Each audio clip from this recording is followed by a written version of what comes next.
প্রথমবারের মতো একজন নারীকে সরকারের মুখপত্র হিসেবে নিযুক্ত করেছে ইরান। ইরান সরকারের মুখপত্র হিসেবে নিযুক্ত হওয়া ওই নারীর নাম ফাতেমে মোহাজ্জেরানী। বৃহস্পতিবার পৃথক প্রতিবেদনে এই তথ্য জানিয়েছে সংবাদ মাধ্যম তেহরান টাইমস ও এনডিটিভি। প্রতিবেদনে বলা হয়েছে, ইরান সরকারের নতুন মুখপত্র হিসেবে ফাতেমেহকে নিযুক্ত করেছেন দেশটির প্রেসিডেন্ট মাসুদ পেজেশকিয়ান। তিনি মাসুদ পেজেশকিয়ান সরকারের মুখপত্র হিসেবে দায়িত্ব পালন করবেন। বুধবার মন্ত্রিসভার বৈঠকে প্রেসিডেন্ট পেজেশকিয়ান এই নিয়োগ দেন বলে ইরানের সংবাদ মাধ্যম জানিয়েছে।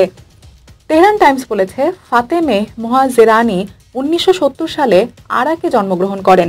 তিনি হেরিয়ট ওয়াট ইউনিভার্সিটি এডিনবার্গ ক্যাম্পাস থেকে ব্যবসা প্রশাসনের ডক্টরেট ডিগ্রি অর্জন করেছেন। তিনি হাসান রুহানির সরকারে নারীদের জন্য technical and vocational training university of শরিয়তির প্রধান হিসেবে দায়িত্ব পালন করেছেন। এছাড়া 1917 সালে সেন্টার ফর ব্রিলিয়ান্ট ট্যালেন্টের প্রধান হিসেবেও নির্বাচিত হন তিনি। ফাতেমে মোহাজ্জেরানীকে সরকারের মুখপত্র হিসেবে নিযুক্ত করার মাধ্যমে প্রথমবারের মতো কোনো নারীকে এই পদে দায়িত্ব দিল ইরান। আর এই কারণে মোহাজ্জেরানীর নিয়োগটি ঐতিহাসিক বলে মনে করা হচ্ছে।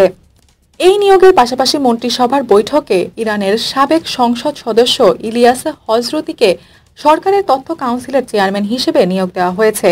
অবশ্য বর্তমান সরকারের সময়ে ইরানে সরকারের শীর্ষস্থানীয় পদে কোনো নারীকে নিয়োগ দেওয়ার বিষয়টি এবারই প্রথম নয়।